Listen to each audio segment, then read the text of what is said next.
A parent argues the Janesville School District shares some responsibility after their daughter was secretly filmed by a teacher in the locker room. The former swim and track coach Brian Kitzman hid a GoPro in the girls' locker room to record around 18 students. He is now serving 18 years in prison.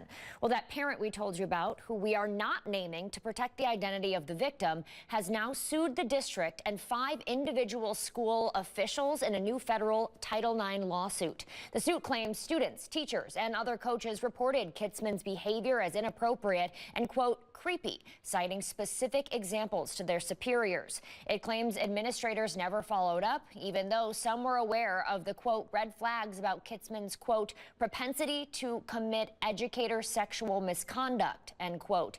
We reached out to the Janesville School District. They emailed us saying they do not comment on pending court cases.